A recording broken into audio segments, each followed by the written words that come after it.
But I also think like a different angle is that it's an indicator that the in-store experience is still here to stay in a much bigger way. And that in-store behavior is still much bigger than maybe what you would think if you were just reading news articles about the grocery experience, or you were, reading different things or thinking about it on your own. The in-store experience is still paramount to people's lives, and they're integrating that delivery and pickup experience as they go.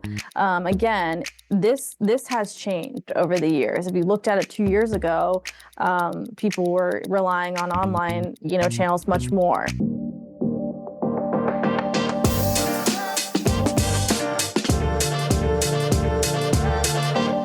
Thanks for joining me. I really appreciate it. Thanks for having me on the podcast today. Of course. So before we hit the record button, we were talking a little bit about your history with dunnhumby and how it has grown, morphed, expanded into 8451, which is a fascinating story into itself. But you mentioned that the culture, and I'm paraphrasing badly here, but the culture behind what dunnhumby was informed and really produced what 8451 and now what Kroger has become. I would love to hear more about that. Yes. So thanks for the introduction there. I have been with this organization in some form or another. So through 8451 or dunnhumby USA for over a decade. So 12 years, which is an accomplishment, but it's also a unique journey that I've been on because I'm someone in our current organization that was also part of dunnhumby USA of the past. And I think the comment that I wanted to make here, an interesting point, is it is useful to understand the heritage of dunnhumby and how that came to be with Kroger and their background to understand where we are today. And in the past, without going into too much detail, Kroger approached dunnhumby and said, hey, we have all of this household data. What should we do with it? It took them a while to get that even first meeting off the ground, but they did. This is a British company, and they realized that Kroger had loads of first-party household data, and they needed to figure out a way to use that. So back in those days, it was very simple. And the point I wanted to make was that they learned that using this data to protect, reward, inspire Kroger's loyal shoppers would actually be the thing that would grow their business. Going out and acquiring a bunch of new shoppers left and right really wasn't the right strategy that they learned. It was all about retaining their loyal base and growing the loyal base because Kroger had so many wonderful shoppers. So all of that data helped inform that.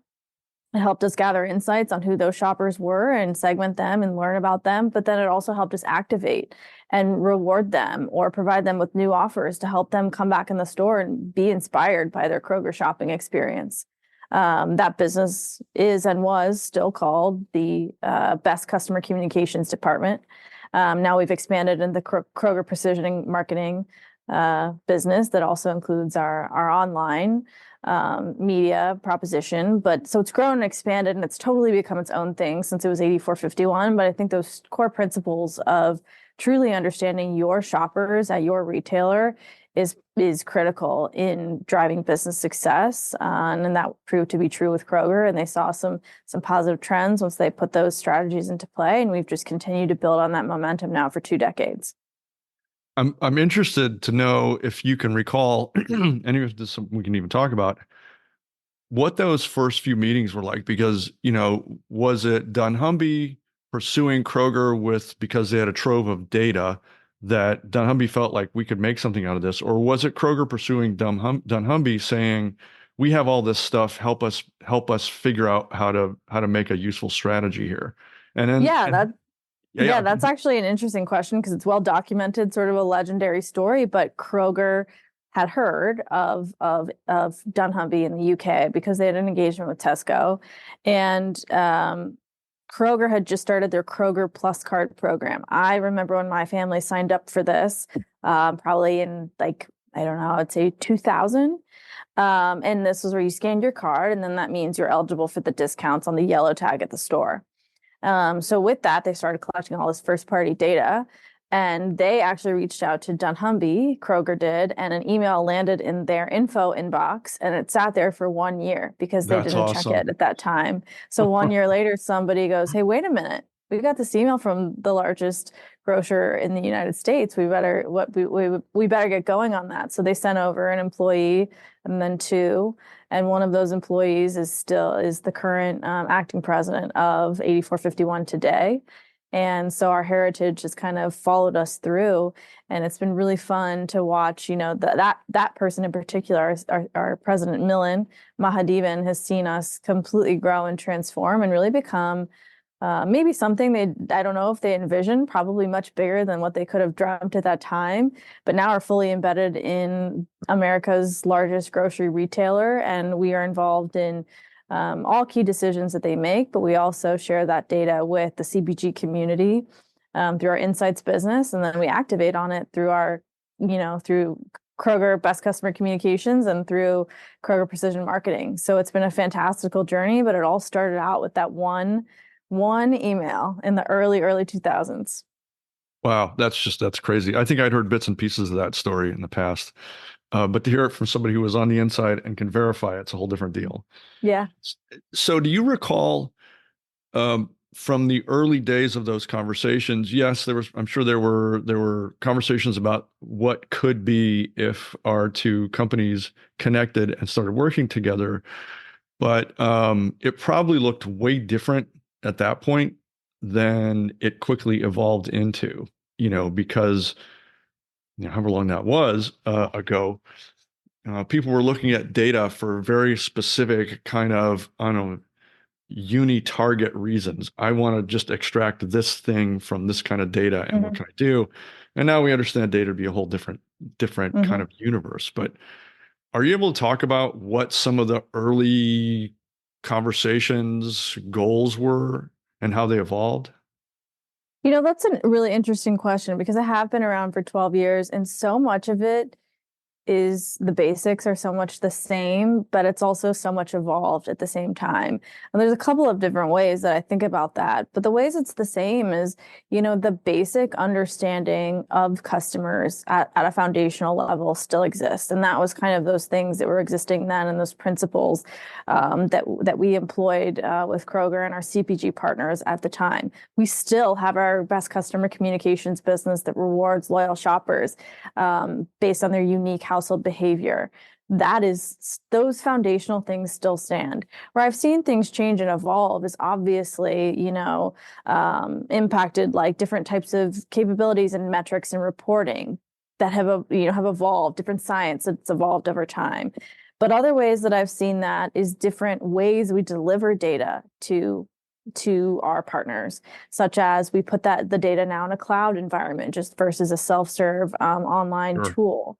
But lastly, we've also been able to add different data sources to the data that we provide that's much different and unique compared to all those years ago, such as we're able to add our online data and our clickstream data to these subscriptions that our partners have. And that data, people weren't even shopping online then. So we've been able to keep up very quickly and stay on the cutting edge in more of an additive way, an evolutionary, but also additive way to our data that allows us to tap into new insights, because not only has like data evolved and ways of working around that, but also the customer, oh my gosh, has evolved so much in the last 20 years. But if you think about even the last 4 years, which is more what I'm focused on today in the Omnichannel special report, we could not have even predicted, I don't think, we think it's March 2024 right now, what was going to happen in the next 4 years, starting in March 2020.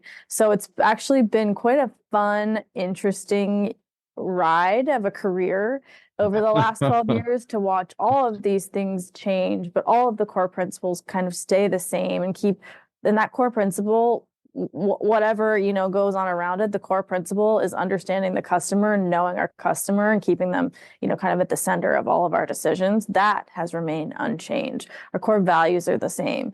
So it's been interesting and exciting. I don't think I'd ever say that as a child, I would say I'd dream of doing grocery analytics, but I'll tell you what, it is the most fascinating career. I think partly due, in fact, to every single person in our country adult person has an opinion, has an experience with grocery shopping. And again, that was only amplified during the COVID pandemic when everybody certainly had strong opinions about how they shop and how they want to shop. So you've given me the beautiful, perfect, well-crafted segue to talk about this report, Yeah. um, which is got all kinds of great factual stuff in it that I think is so useful even beyond grocery. I think Yeah. you can extend that into so many realms that go beyond just kind of the core focus here. But one of the things I think, let's just start here because you mentioned that 4 years ago, could we even have imagined where we would be or what customer preferences and expectations and habits might look like today?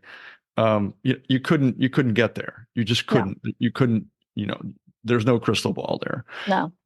Yet, looking through your report, a couple of things really did come through.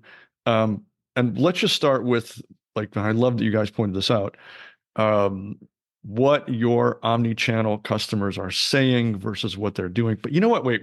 Let's back up for a minute Yeah. here. Let's talk about the idea of an omni-channel Yeah, shopper sure. Yeah. because let's say, if you did a Google Trends on the word omni-channel, say 6 years ago, it was such a cool, cutting edge kind of a concept that meant kind of everything and nothing.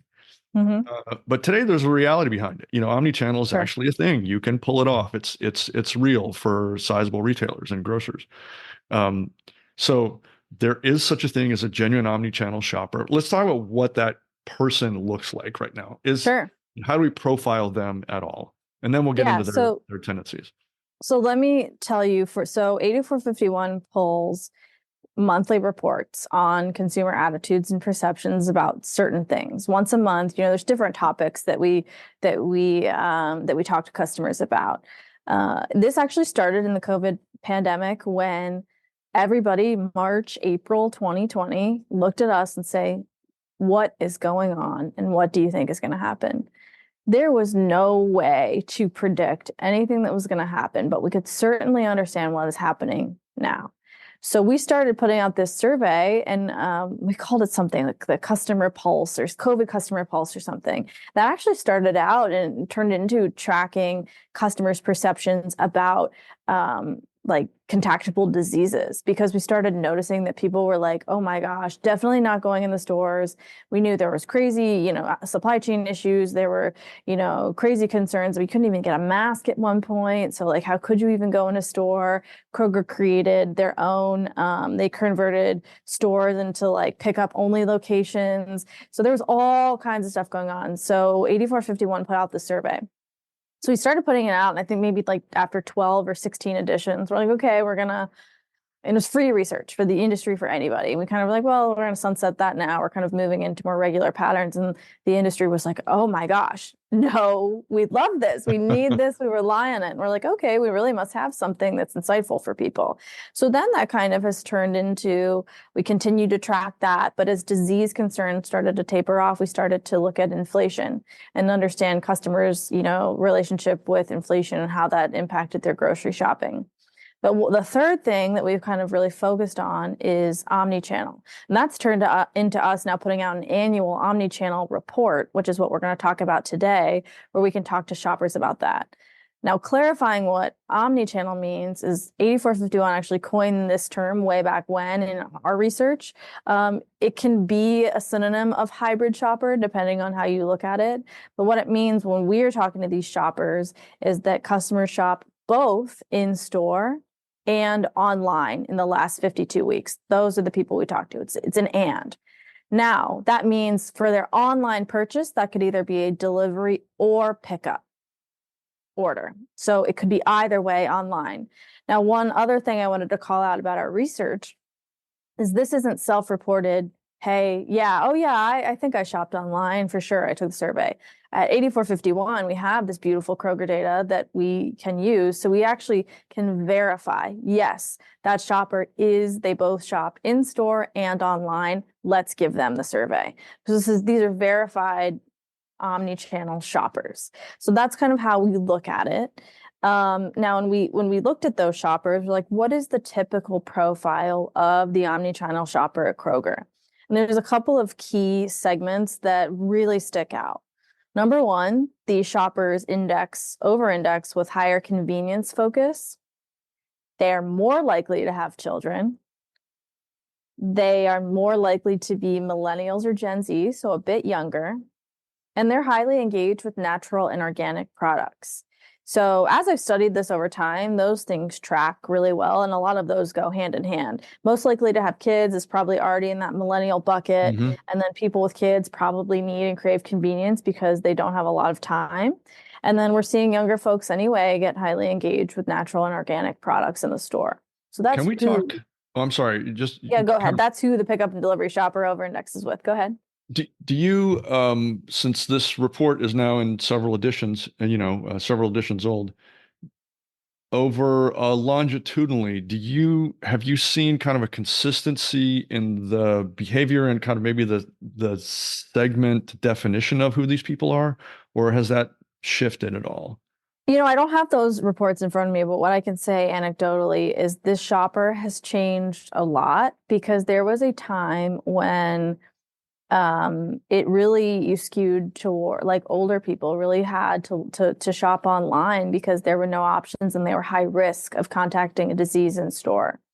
What we notice about some of those older shoppers is that they actually prefer the in-store experience because it's a social experience. It's a routine that they've had for many, many years, and it like brings them happiness. So when they didn't have that, it was actually maybe potentially not their preferred route was to go online. It was out of necessity. So a lot of those customers have actually slipped back into their old habits, but some of this behavior has been sustained with some of these younger folks that I just described for all of those other factors, and they sort of like got a taste of it in COVID of Gotcha. like this could be integrated in my lifestyle, and they do integrate it. And I'll get to the next point in a second here that I think you want to touch on, but um, what this is all about is meeting shoppers where they're at.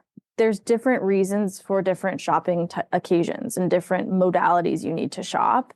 And so we just want to be available for people wherever they are. So if they got a taste of it, they're sustaining that behavior, but it's not their only behavior. I think I had a conversation we did many times actually at the beginning of COVID. We were kind of like 6 months into it. We all remember those dark days, Oh yeah. but it was we were thinking, is brick and mortar dead?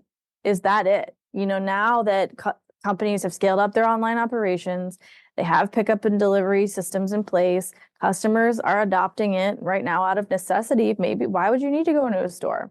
Right. And as I mentioned before, there is a need for more than just convenience. There's a need that people want to go in the store and they like to choose when and how they shop, myself included.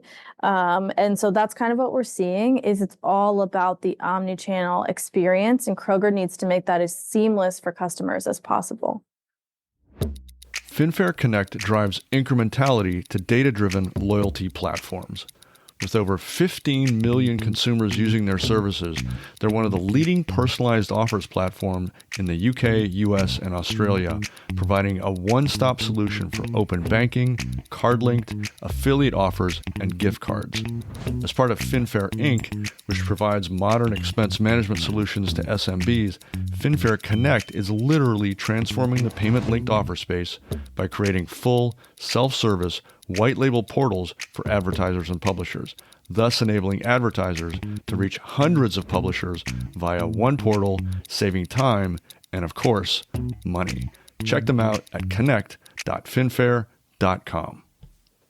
There's so much to unpack. There's so much to unpack here. But I think, just for the sake of your schedule and everything you've got going on, we'll keep it fairly high level here. So we'll have a link to this report on the podcast page. But post COVID, and you've already kind of touched on this, shopping behaviors have changed radically. We are coming out of something that was just this crazy anomaly of behavior, shopper behavior, especially. Yep. But it's been, depending how you define it, 3 years, 2 years, call it 2 years since we're really out of it, right? Two Yeah. plus. Hmm. Have those behaviors kind of stabilized at all since then? Do you see a stabilizing pattern, or do you see that things are still kind of in flux psychologically with customers who are kind of still getting their feet on the ground after all that?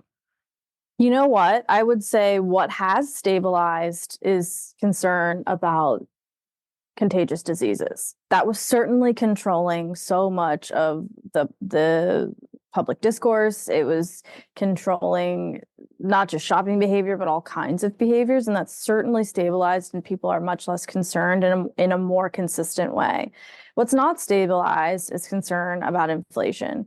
That actually is a factor seemingly out of an individual customer's control, but it certainly affects how they shop and what their concerns are. And so that's sort of been up and down. And as that kind of relates to an omni-channel experience, is we're seeing people actually choose to shop online because they can have more control over how much money they're spending and how much they're saving, because it's a really highly controlled environment where you can see exactly what the total of your basket's going to be. You can make sure every digital coupon is added, and you can, kind of add and subtract as you go. Versus when you're in the store, you have no idea what the total is going to be in the cart, and it's Right. hard to like add and subtract if you've got something in your basket as you go. And that's actually a new evolution of how people are reporting, and like, or why they're reporting that they like shopping online. So I think there's still quite quite a a lot of factors out there where we couldn't say that, everything is just back to normal. I think there's a new normal, but I think part of what new normal means is that we don't know what the future holds sometimes, or customers are always bracing for, things that are happening.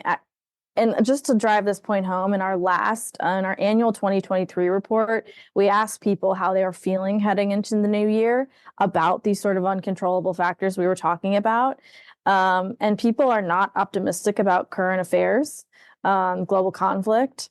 They're not optimistic about the direction of our society and our country, and they're not optimistic about their personal finances. So we're actually seeing like people feel those things are out of control. That's a direct tie to their grocery shopping experience. But where people do feel like they have more control is their personal health, their job, and their personal relationships. They're shifting that energy into things they know that they can control.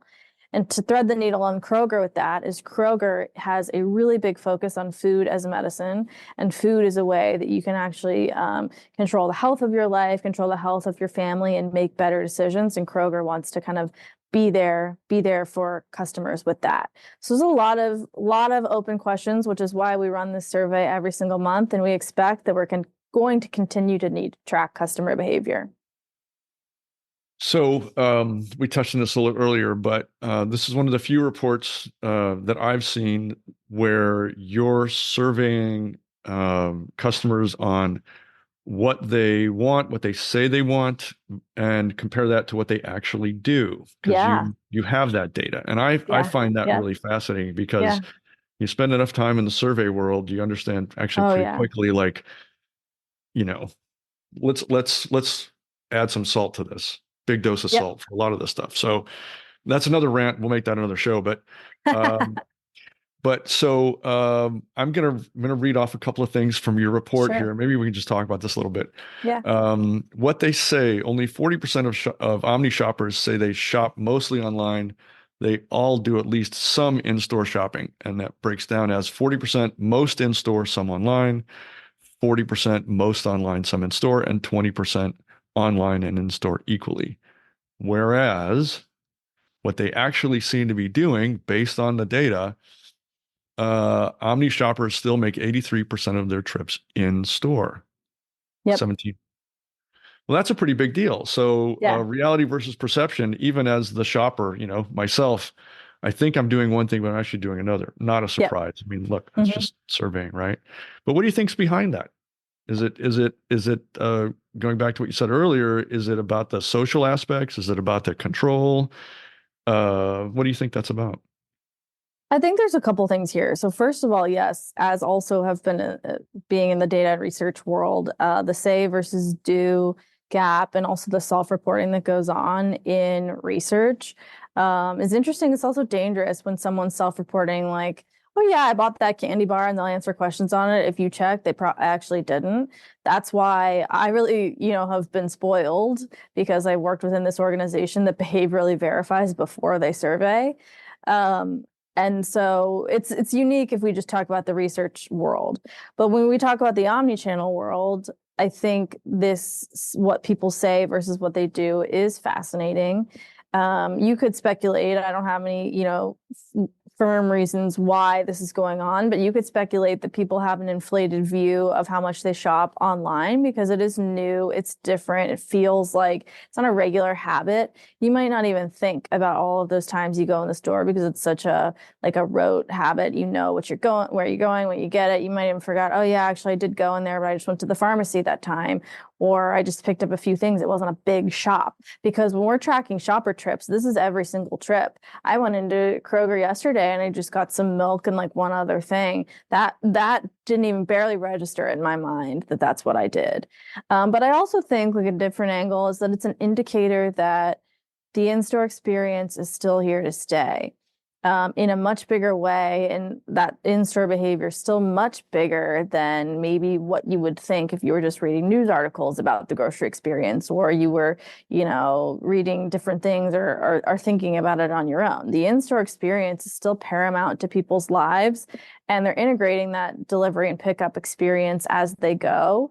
Again, this has changed over the years. If you looked at it 2 years ago, people were relying on online, channels much more. So I think it remains to be seen if this is a stable trend. I actually believe, in my personal point of view, that we will continue to see pickup and delivery adopt more, especially as millennials and Gen Zs grow up, because those are the folks that over-index at a 169. That's a pretty Wow. big Yeah. over-index on this pickup and delivery behavior. So if those folks grow up, more of them have children, or they just kind of age throughout life, those will be more sustained and adopted behaviors. And it's anyone's guess what the generations after that want to do. Right. Right. Can we talk a little bit about some of their specific habits and preferences? Yeah. And I want to spend a little more time here because I think you can look at what your data shows here, but extend it beyond grocery, and it becomes really instructive for a lot of the other industries that Sure. operate kind of, on the periphery here. Sure. So, Yeah. um, so omni shoppers continue to prefer buying fresh categories in store. Talk about what that Hmm. means a little bit. Yeah. So I think it's no surprise. We've all had our own online shopping experiences. And what we've seen is continued adoption and satisfaction with all different kinds of commodities that have been shopped. Like for a while, it was really difficult because of the supply chain issues and the substitution outages, or the substitutions. Maybe it wasn't something you prefer. Everybody remembers when they've gotten a substitution that they don't like. Right. But we've gotten much better at that. Supply chains have sort of gotten much more healthy, and substitutions have gotten, much more reasonable. And we've added some science there to make sure that works. So we've seen pretty much everything that's dry, that's packaged, that can be purchased in store. People have pretty much adopted to that online. The last frontier of shopping online and creating customer satisfaction is going to be in the fresh department. And that is with dairy, deli, fish, produce, and fresh bakery. And there's a lot of reasons why that happens. But first and foremost, people really like to touch, feel, look at these perishable items because they have certain preferences about what they want. It's green bananas, or it's certain cut of meat, or, they want to they want to make sure the dairy items look fresh themselves, or they want to make sure that there's no eggs that are cracked in that carton. And that really means a lot to people. And there's a lot more work I think the greater industry has to do on how we satisfy customers with fresh items. I think there's also like lingering concerns, like are these items going to be refrigerated? Are they going to be cold when I receive them? Kroger is certainly introduced to solve for that with the Kroger delivery, where Kroger has their own fleet of trucks that they deliver groceries in any delivery market, and those are cold trucks. So that is a cold experience from end to end, and that's guaranteed. So there's more and more things happening here, but it's just all about creating and building customer trust. I don't think that's a surprise that as the delivery channel, especially delivery channel expanded, that was going to be a challenge. Kroger's answering it, and now it's just about creating enough positive experiences with customers that they'll trust it to come back. So thank you for that. I think, I mean, again, that's the kind of thing where we could just keep unpacking and unpacking and unpacking because there's just so much in that. Um, be fun to talk a little bit about the kind of the psychology, the influences. What are the expectations for omni shoppers? What drives them to do some of the things they do? I Yeah. mean, what inspires them to make purchases? What are their channel preferences, for instance? Because the early challenges with omnichannel were just tracking behavior through all these channels, but what were the influences for those behaviors Yeah. has been a near impossibility until real recently. So Yeah. you guys So I actually have the think data. first and foremost, just what Kroger is striving for is creating a seamless online experience, online and offline experience. So if you are seeing the same prices, assortment, and promotions in store, you should see the same prices, assortment, and promotions online. There should not be a difference in how much you pay or what's available and, how you get it. So that is important. Those are table stakes, that this experience should be seamless. But when you look at like kind of like you said, the psychology or like what people are saying and feeling, I think that the reasons that people are claiming to shop in either modality, the omni-channel shoppers choose, why they choose is interesting. Omni-channel shoppers choose to shop online because number one reason, it's less stressful than going in the store. We've seen a huge jump in the reporting of that answer. Last year, 39% of people said that. This year, 58% of people said that. Wow. So more and more people are perceiving shopping online as less stressful. I went in the store yesterday, like I said, it's chaotic. There are lines. You have to remember, if you go to a different store, the footprint of that store. I sort of panic in the last second and grab things maybe I don't need, like that impulse.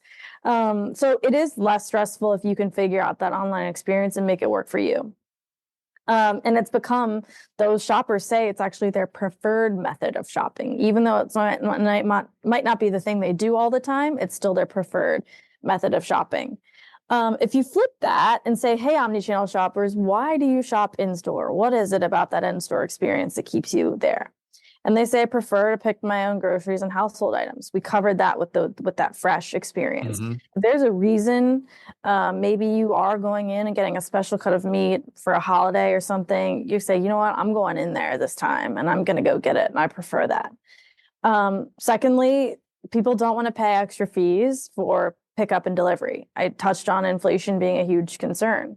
That's an interesting one because there are fees, but all different retailers have different programs here, Right. but Kroger has the Kroger Boost program.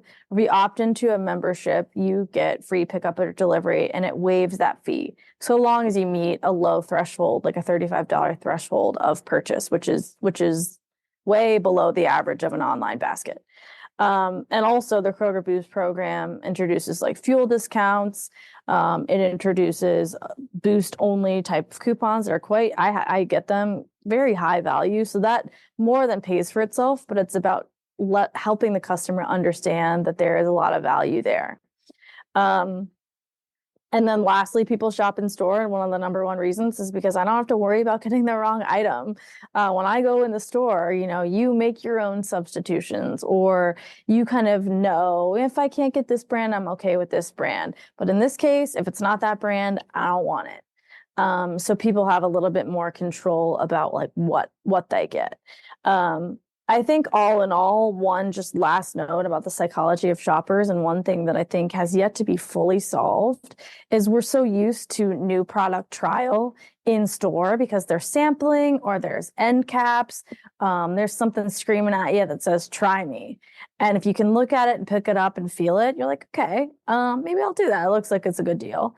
Online, though, totally different experience with impulse, because people go online, and then one of the number one ways that they add to their basket is search, because they have a list probably either in Sure. their head or written down. Yep. Number two is start my cart. Start my cart has your regular items. So you go boop, boop, boop, boop, boop.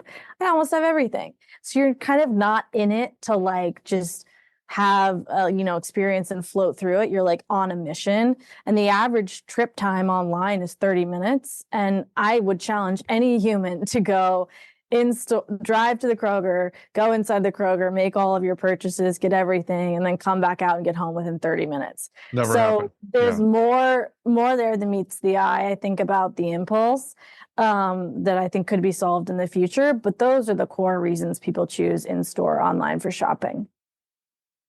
You have a really eye-opening set of charts here under clickstream analysis. Yeah. There's the actual path to purchase here, Yeah. which a couple things aren't surprising to me, but one or two things are, and I'd love to Okay. talk about that. So Yeah.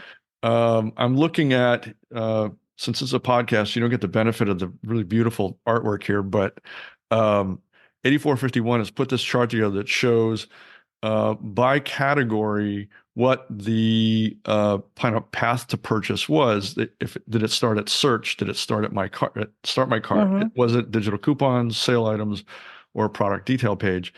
And on the one hand, I don't think it really surprised me that search had the lion's share of that start Mm-hmm. position. What did surprise me, but I don't look at this data every day like you do, was that digital coupons only held the slimmest little percentage there. And Yeah. maybe it's just because I'm around people who are still like kind of detaching themselves from the newspaper world where it was coupon Sunday and then you Oh, went into yeah. the store, right? But what do you think's behind that? Is that just because people aren't really used to that yet as a thing? Or Well, we're so this is yeah, so let me back up. Well, this is something I talked about where there's data streams that are now additive to the original just Kroger Plus card transaction household level data. This is all of the ways that people click online from start to finish when they open up Kroger.com and open a page and start their basket all the way to checkout. It is so fascinating to think about how people click, what they search, what they delete, and then search again if they don't find what they're looking for. How did they actually create a conversion to pushing that button of add my cart to then check out? It is fascinating. I find myself doing that in certain things. I'll search for the category. Maybe I'll search soft drinks, but then maybe in other categories, I always just, buy Kleenex as an example. I'm not searching for facial tissue. So there's all kinds of different ways that it's been a fascinating thing to learn. And that is a very unique way that we can provide that data. Now, of course, I talked about search and start my cart as the primary ways people add to their basket. The way that this data is reporting is saying digital coupons. It doesn't mean they're not being used, but that means less people are going on the digital coupon page and adding to cart from the digital coupon directly. Gotcha. So Okay. you can add those coupons to your you can just you can clip them to your account at any time, which is so I go through very regularly and just making sure I've got all the ones added that I need to add. And then Kroger has a functionality now where if you've added something to your cart through search or through any way, it'll say, did you want to add this associated coupon? Yeah, I'll add that. So it's making sure it flags it to you that there's a coupon available so people can have access to savings and get reminders of that. So that's sort of how I think about that. We do have very high coupon usage and engagement. I even go when I'm in the store, I go on my app and just make sure I have everything added as well. So it's not necessarily engagement for coupons. It's just like the primary way people add it to their cart. Gotcha. Okay. All right. Well, that does add some light to it. I'm going to just say this again. This report has got so much good stuff in it, and whether you operate in grocery or, even a related vertical, uh, you should download this report because it's instructive on so many levels for so many other just like uh, B2C efforts here. There's just you can extend this in so many different directions. That being said, Alex Trott, thank you for your time. Thank Um, you. of course, and I'm looking forward to the time when we can unpack this one even further and really get deep into the weeds. But for sure, the next time your omnichannel trends report comes out, Oh, yeah, we want to be able to talk with you about it. for sure. Thank you so much for having me on the pod.